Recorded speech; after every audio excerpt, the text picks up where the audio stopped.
Time now for everybody's favorite guessing game, What's My Line? Brought to you by Remington Rand, makers of the world's #1 electric shaver, the Remington. Now, let's all play What's My Line?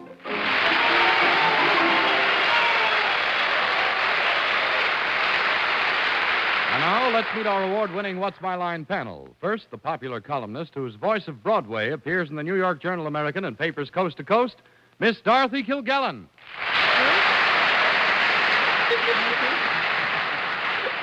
And on my left this evening is a gentleman who... No, I think I'll start another way. If you've been reading the bestseller list recently, you know that a book appears on those lists called Treadmill to Oblivion. It's a very entertaining book, and the gentleman who wrote it is here tonight, Mr. Fred Allen.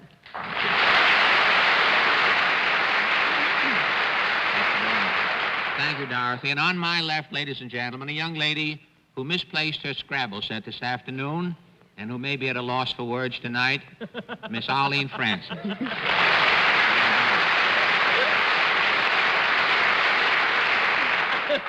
That's true, with or without Scrabble. On my left, a chap, let me say he is our supposedly sophisticated and blasé Random House publisher, panelist, who has come back from the West raving and starry-eyed about 16-year-old girls at the Elgin Academy. Are they that wonderful, Bennett, Cerf?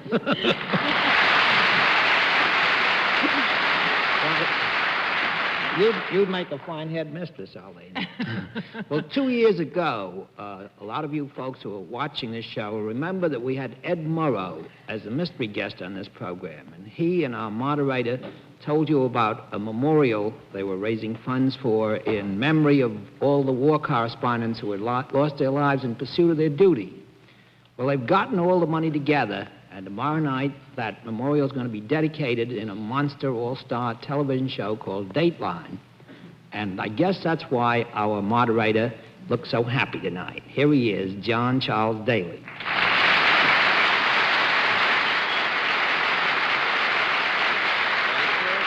Thank you, Bennett. Actually, it's a good reason to be happy. And good evening, ladies and gentlemen, and welcome to What's My Line. Once again tonight, we're up to our old tricks. We have some interesting occupations which are attached to some very nice people. Which nice people we trust will give the panel a bit of trouble. And I think they're going to do it. We'll also have a famous guest challenger before the panel a bit later on. And now it's time for these experts to meet the first challenger whose job has to be spotted. So would you sign in, please, sir?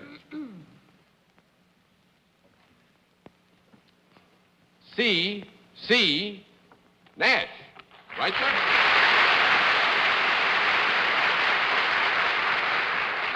Now, I don't want to press you too hard, but we got to know what one of those C's stands for anyway. Which one do you want to give us? Charles. Charles? Charles C. Nash, is it? C. Charles. C. Charles. C. Charles Nash. Fine. Where are you from, Mr. Nash? Glendale, California. Well, you have come a long way. I must say it's nice of you to come so far. Had a nice flight. Well, I feel something like a cad making you walk at all now, but you've got to walk over here so the panel can see a better look. Get a better look at you. Any relation of Ogden Nash, Mr. Nash? Not quite. No. Automobile Nash, Mr. Nash? No. Congratulations, Mr. Nash. First Nash I've ever seen come from California to New York. All right, Mr. Nash, if you will, over here now, please, and sit down next to me. And as you may know, the panel gets one free guess as to what your line may be, and we'll give those free guesses a whirl with Miss Kilgallen. I think that he's an additional dialogue writer for Westerns. Mr. Allen. Coming from California, I think Mr. Nash is Liberace's dentist. Miss Francis. I think he operates the best motel in Glendale. Mr. Cerf. He's from Burbank. Well, the audience is jumping tonight with the members of the Society of American Chemical Engineers, and I suspect that Mr. Nash is one of them sneaked up here behind the curtains and has come out to be a challenger. Ah, Bennett, you're a terror. And you're wrong, too. Well, now, nobody has it right, so we'll let our viewers at home have a further look at Mr. Mr. C. Charles Nash from California, and at the same time, we'll tell them what his line is. But the panel's going to have to dig.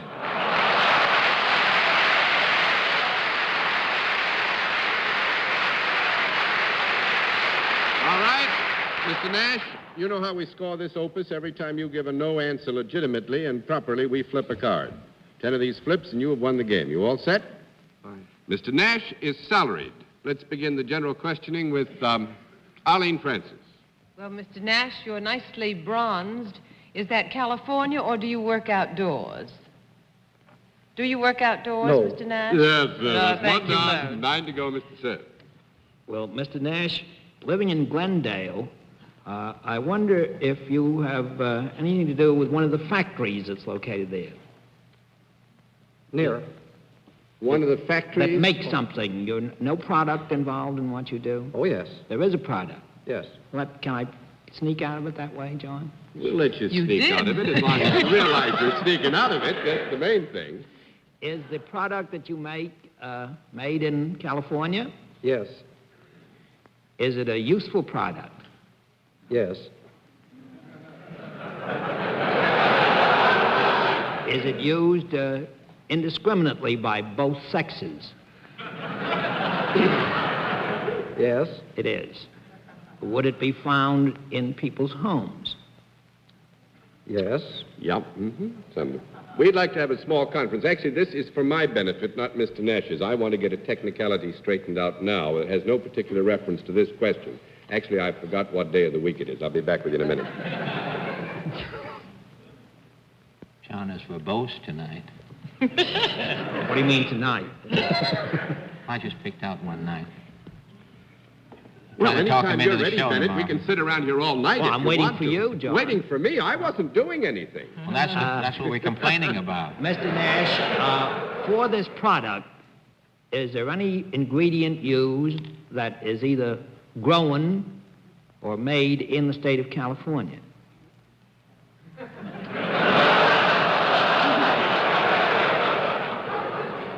I would think we could safely say that in this product there is something grown or made in the state of California. Has any part of this product ever been alive?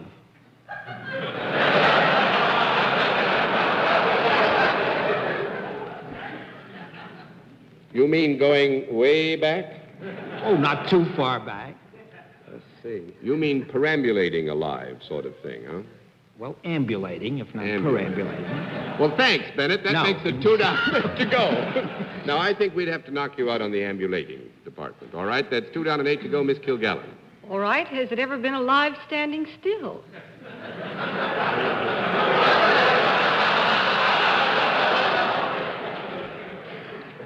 Miss Kilgallen wanted to know if it ever been alive standing still.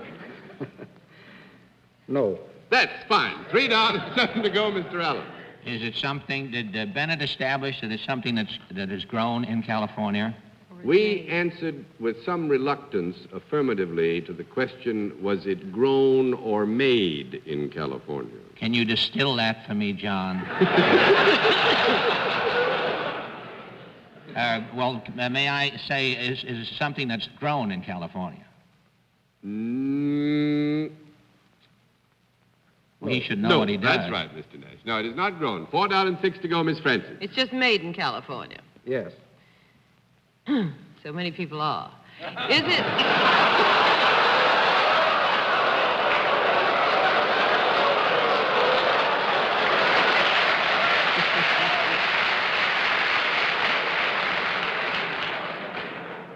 Is this useful, this product? Yes. Is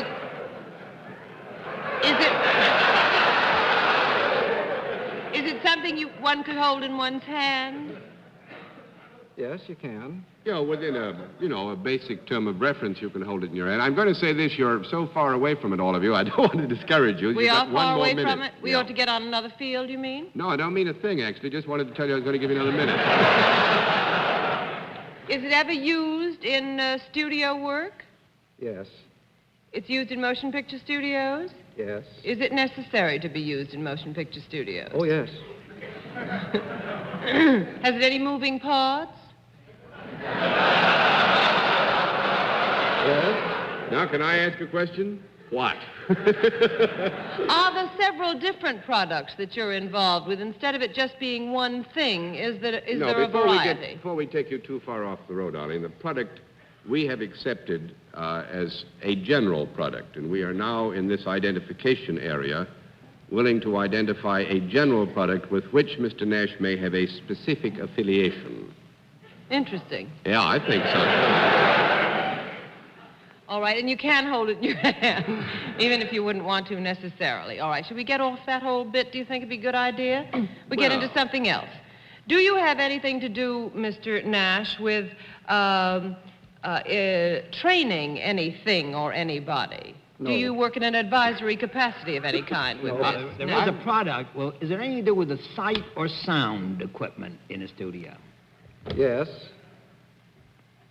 Is it one of the machines that is responsible for either recording the sound or putting the picture onto the screen? No. And that, I think, that's the matter. Actually, I don't... This was a very tricky one, panel. Don't feel bad about it. It's a very fascinating occupation, but I don't think you'd have gotten it if we'd given ourselves 3 days. He's a smog maker. What did you say? He's a smog maker. No, he's much more famous than that, Fred. Mr. Nash is the voice of Donald Duck at the Walt Disney Studios.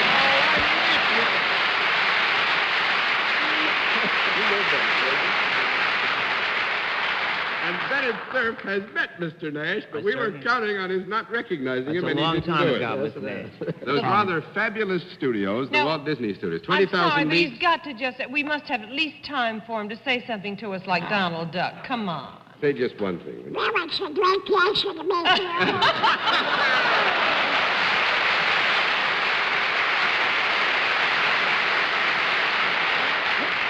Mr. Nash is one of that great combination of talents whose latest effort, I believe, is 20,000 Leagues Under the Sea. The Walt Disney Studios. That's right. Wonderful picture, too.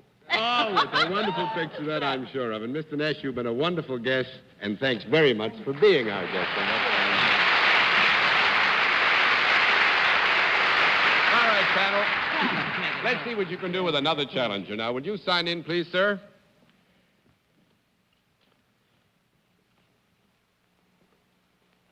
Bud Klein. Right, sir? That Bud a nickname, sir? Yes. What is your first name? George. George, where are you from, Mr. Klein? Akron, Ohio. Akron, Ohio. Well, let's not rubber it in. Now, while I go get over that terrible pun, and I get to do this sort of thing because Bennett Cerf is one of my friends, you see, and we sit around at night. Will you go down there and let Bennett Cerf and those other 3 good characters on the panel get a closer look at you, please? Decline of those muscles on the level? No, I mean, I'm faking the whole thing. Let me try them then. They're terrific. No, they're on the level, Bennett. He just wasn't giving you the treatment. See? All right, Mr. Klein, over here, if you will, please, sir, and sit down next to me. And the panel starts off by getting 1 free guess as to what your line may be, and we'll begin those free guesses with Miss Kilgallen. Well, John, you're so tricky. He looks as though he ought to be a weightlifter, so I suppose he does fancy work. Mr. Allen. I think from Akron, Mr. Klein is a vice president in charge of slow leaks at the Goodyear Tire Company. Miss Francis. I think he plays pro football. Mr. Cerf. Now, with those muscles, I think Mr. Klein is a man who's just split Goodyear stock 2 for 1. No, I'm afraid nobody has it right. We'll let our viewers have a further look at Bud Klein of Akron, Ohio, and at the same time, we'll tell them what his line is. But the panel's going to have to dig.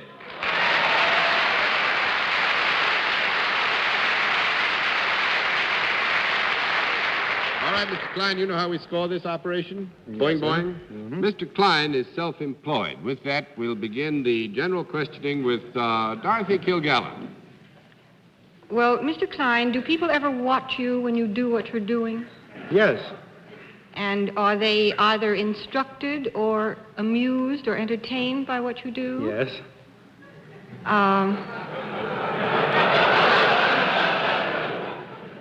Now, I just have to decide which. Do both men and women watch you? Yes. Do they ever watch you together? Yes. Do you move around in your work? Yes. Do you have anything in your hand when you're moving around? Yes.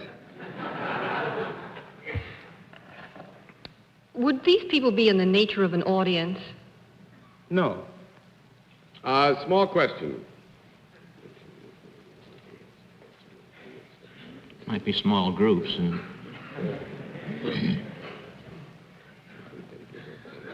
Talk him into it, John.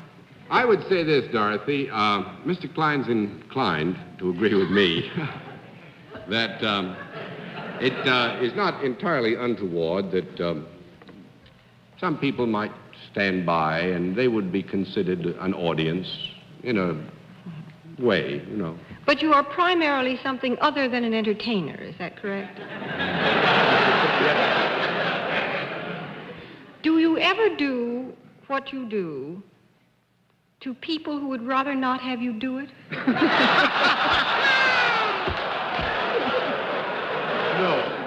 I don't think so, Dorothy. 1 down and 9 to go, Mr. Allen. Do you do whatever it is that you... I tell you, Mr. Klein, you're only going to get $50 from John. We'll give you $60 to tell us what to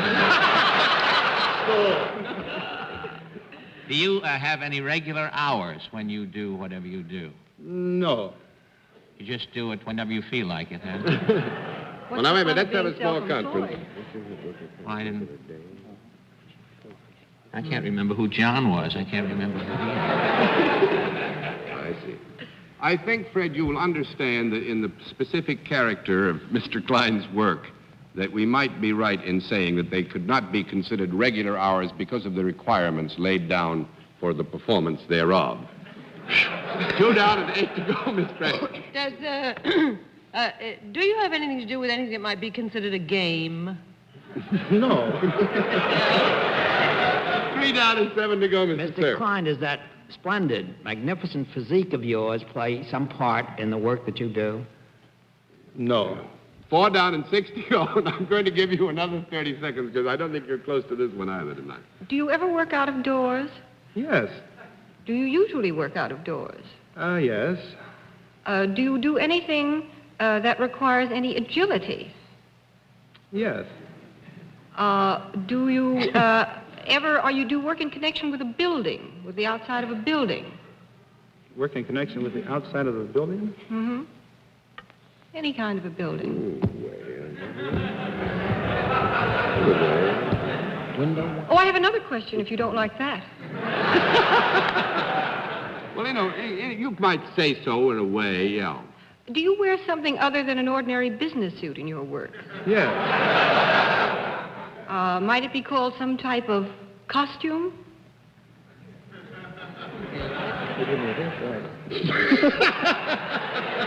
No, actually, Miss Dorothy, I don't think we can call it a costume. And just because of time, I got to flip this, although it isn't quite fair to you because you have a good many questions left. Mr. Klein is a sewer cleaner.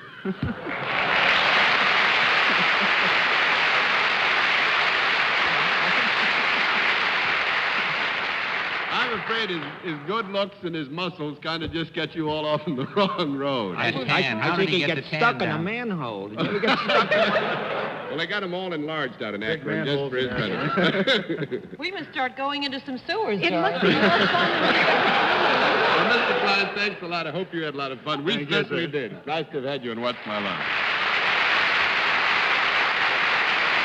In just a moment, we'll meet tonight's mystery guest, but first, here's Dick Stark. I'm sure you all remember Marley's ghost in Dickens' Christmas Carol, right? Well, sir, you might be interested to know that today at Christmas time we have electronic ghosts. You just watch.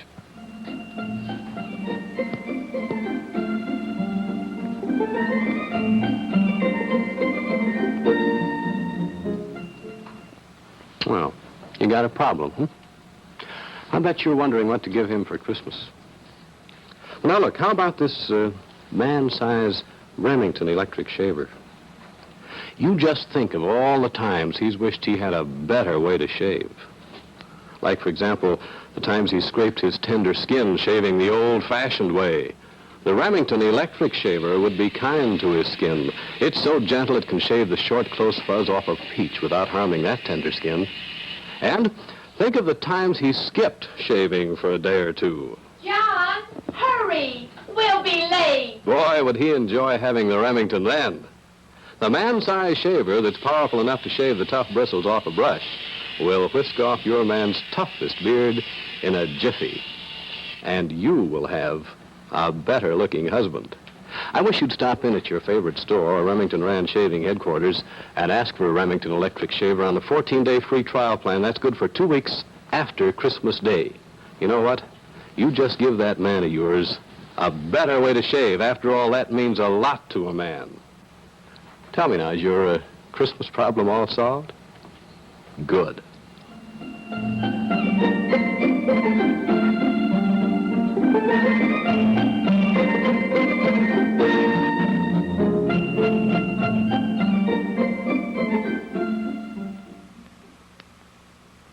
And now we come to the special feature of our program, the appearance of our mystery celebrity. My good friends and colleagues in the panel have blindfolds for all of this. Are those blindfolds all in place, panel? Yes, sir. Good. Will you come in, mystery challenger, and sign in, please?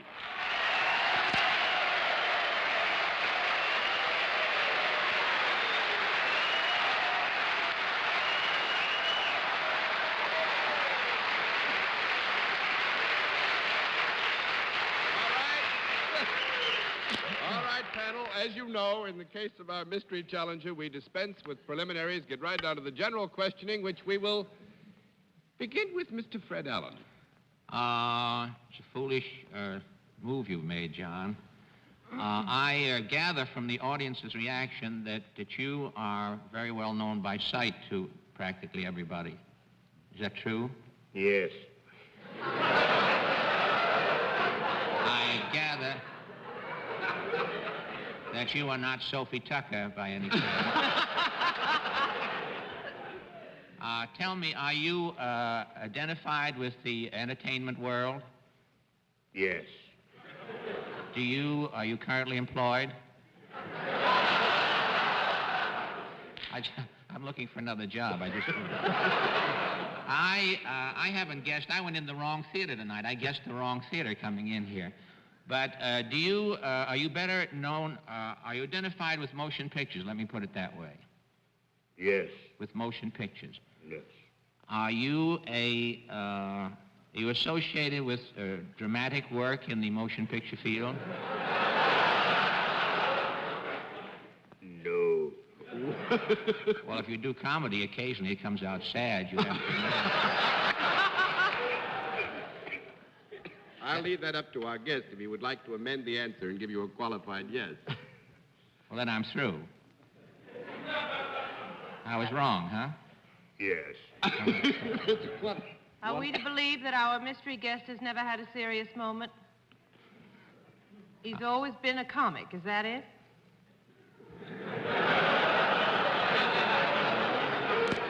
And never a bride. Do you do something apart from performing? Do you sing, ever? Yes. Would you be considered the kind of a comic that gets the girl? Yes. Is your hair thinning a little? Yes. I'll take a wild guess at this. Are you Bing Crosby?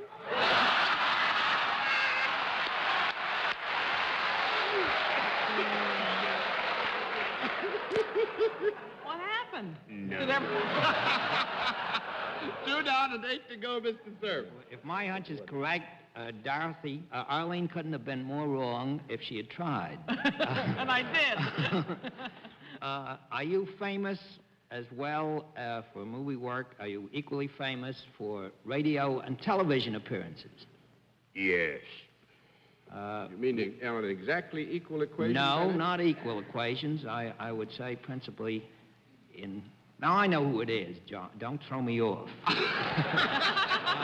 Is your name associated as much with Bing Crosby as with possibly Faith and Charity? Ow! Ow! Yes. And did you recently have as a guest on your television show Maurice Chevalier? Yes. And are you Bob Hope? Yes.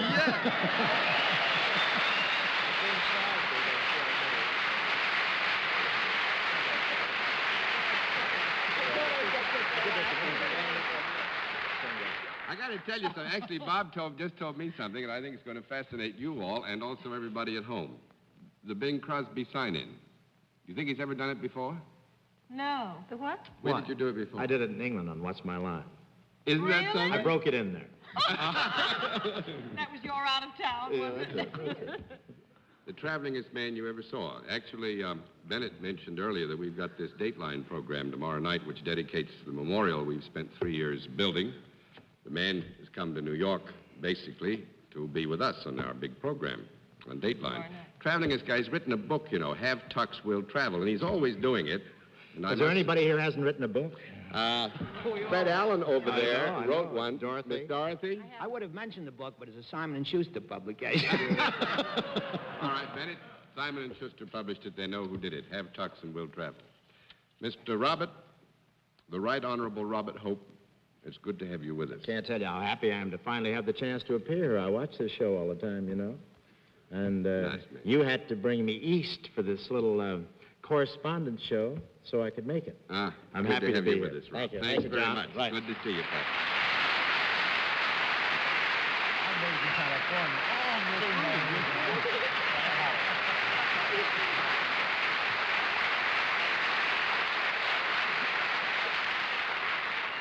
And I might say now that he's gone, he's not only going to appear on our program, but he helped us a good deal in the production of it. And I think we owe him a great debt of gratitude, and we're very fond of him.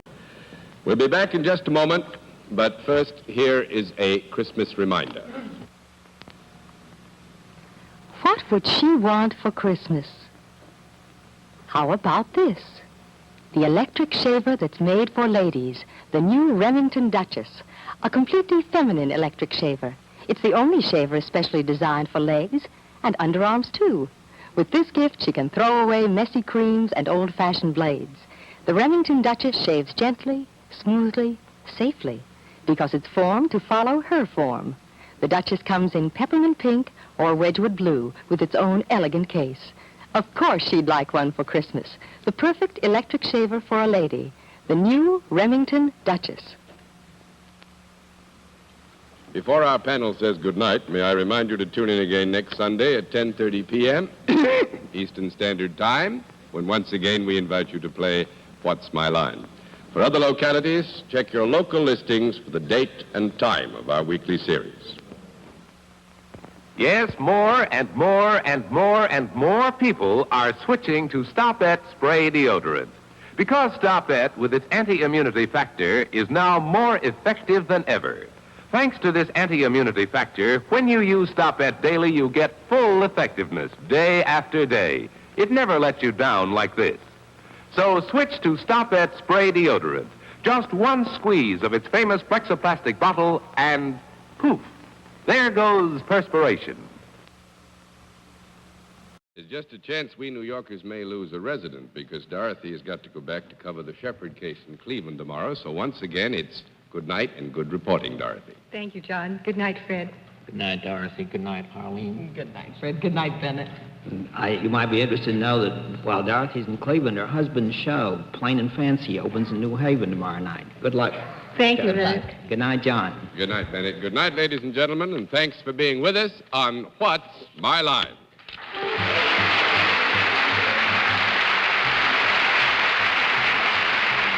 Transportation for Mr. Nash was arranged through United Airlines, the nation's fastest airline, flying DC-7 mainliners from coast to coast in less than 8 hours.